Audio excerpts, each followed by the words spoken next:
Inky and the Lion is a Warner Brothers cartoon from 1941. This is directed by Chuck Jones and written by Rich Hogan and Ted Pierce, with voices provided by Mel Blanc. And there are two ways of looking at this. The first is looking at it not considering the Inky character, and then, of course, with the Inky character.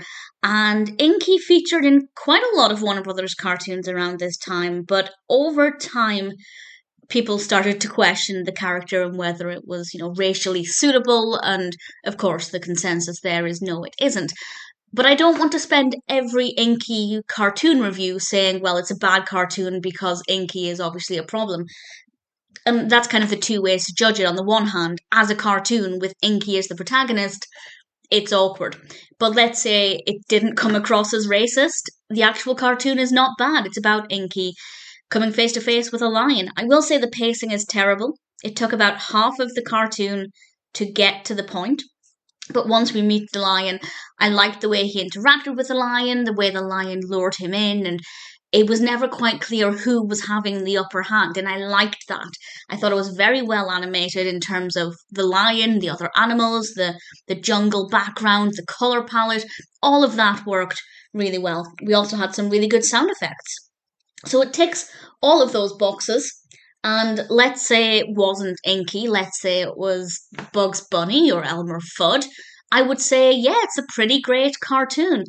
But of course, every Inky cartoon kind of needs to be taken with a pinch of salt because of the character of Inky. I also never think that the Inky character was ever meant to be offensive. There are certainly Warner Brothers cartoons where they do stereotypes of different cultures and different people, and it does seem like they're making fun. I don't get that impression with Inky, certainly not in Inky and the Lion, but that doesn't necessarily mean everything is okay. Would I recommend it? Sure, it's worth checking out as a cartoon, as a concept. It's not too bad. It is very well animated. The pacing is not that great, but thankfully it's well animated with some brilliant sound effects. And once it gets going, Inky's interaction with the lion is pretty good. I'm not the biggest fan of Inky cartoons because they do feel a little awkward. So obviously it's not withstood the test of time in that regard, but the rest of the cartoon works really well. So it's not perfect, but I'd still say it's worth checking out because there are a lot of good things about it.